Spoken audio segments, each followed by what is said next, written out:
Welcome to NFL Unquoted. Here is how it's going to work. So I'm going to read a quote, but here's the catch. Player and team names will be removed, and you guys have to fill in the blanks or ID who said it. So once the blanks are filled in, the question will be revealed. So we'll start with this quote, and it's going to be for you, Jory.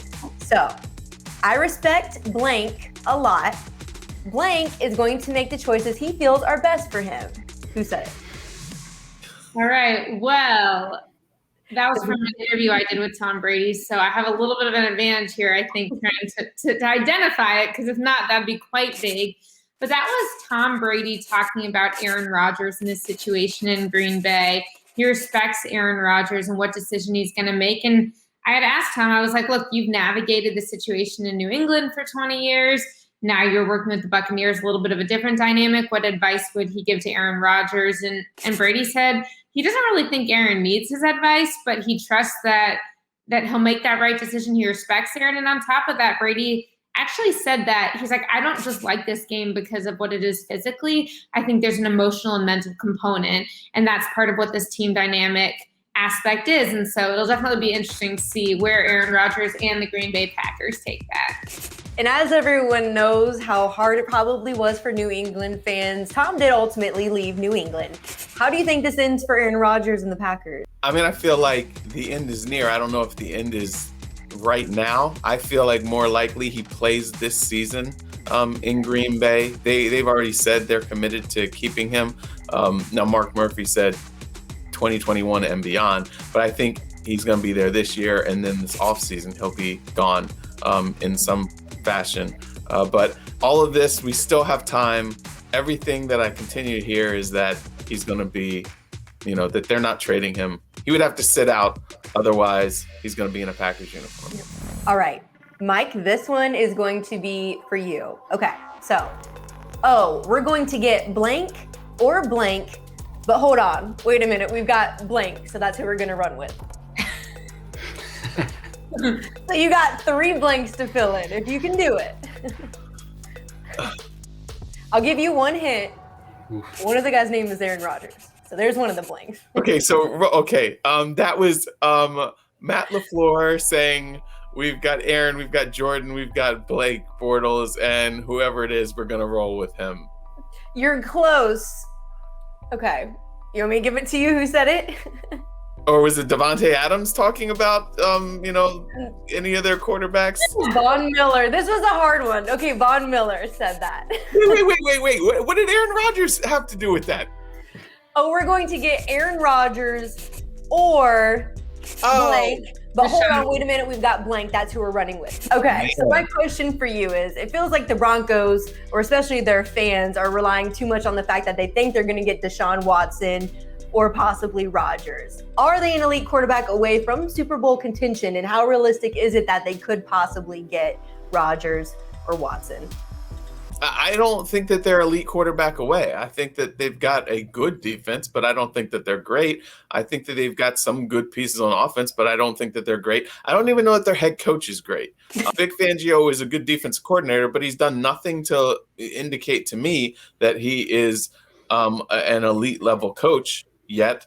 And so that's why it's kind of surprising me that people think that Denver is this coveted destination, when if I look at just in their division alone, I would rather go to the Raiders than I would the Broncos. They're much closer, I would think, than the Broncos are. And so, their chances of getting Rodgers, I don't think it's great, because the Packers have said they're not trading him. Chance of getting Deshaun Watson, I don't know. We don't even know if he's going to be on the field. So, sorry, guys. You got Drew and you got Teddy. So, Lorenzo, this is a quote. He's even better than he was last year. So it's going to be amazing to see as time goes on and the further he gets away from surgery, how much better he's going to get. I don't expect nothing less from blank. Odell Beckham Jr. And that was Jarvis Landry saying it. Yep. Ding, ding, ding. I actually read all these quotes in preparation for this, and I was like, you got to get one, dude. So yes. So where do you think the Browns sit in the AFC hierarchy right now, with Kansas City, Buffalo, Tennessee? And do you think Odell coming back is actually going to make it that big of a difference? It's like any surgery, any significant surgery. It's going to take him some time to get back. But even then, Odell with Baker, he hasn't been as explosive in Cleveland as he was in New York. I still think he's a dynamic player. There's no question. It just might take him some time. I do like this Cleveland team. I mean, it's kind of crazy that we're like talking about the Browns, as legitimate playoff contenders and making it the playoffs in consecutive years and things like that. It's great. I think it's great for that town too.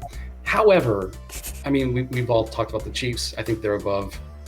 I think if Lamar gets going, they might not even be the best team in that division. And I like Buffalo. I mean, I know that they still are a young team and they're still figuring it out, but they're definitely a team that you look from where they were 3 years ago. It's like every year they're getting a little bit better, a little bit better, a little bit better, a little bit better.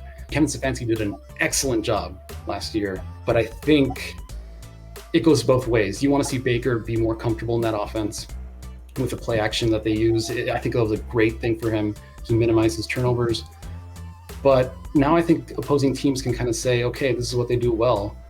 It'll be interesting because this is a Browns team that's been very, very good, but they almost have a little bit of a target on their backs, and we haven't seen them in that situation. Jory, back to you, and this one might be right of your wheelhouse. So I want you to identify who said this and who they're referring to. They were always ass, unquote. The 23-year-old quarterback. I know this one. In Texas. Maybe you can phone a friend. I don't know if that's in the rules. They're from Texas. Grew up in Texas. We're going Kyler quarterback. Kyler Murray. Ding, ding, ding, ding. Correct. Okay.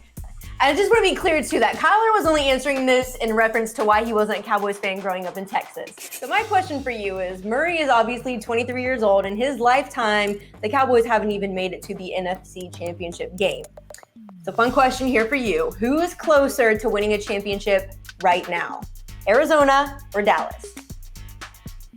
Do you think?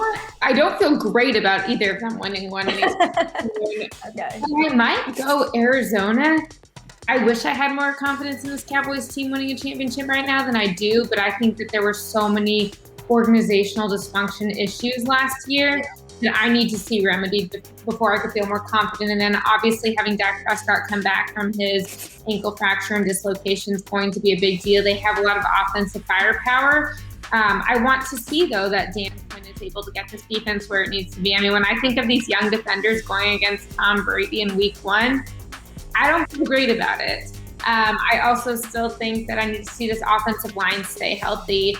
And really just, I want to see a coach on the sideline who's making this team better. And I don't feel like we've got that in Dallas right now. So it'll be interesting. I think that I'm not betting on Arizona to win the Super Bowl by any means, but I do think that Kyler's got a lot of potential. I think that I believe more in how they're building the team than I believe in how Dallas is building the team right now. And I'll be very interested to see where each of them are in 3 years.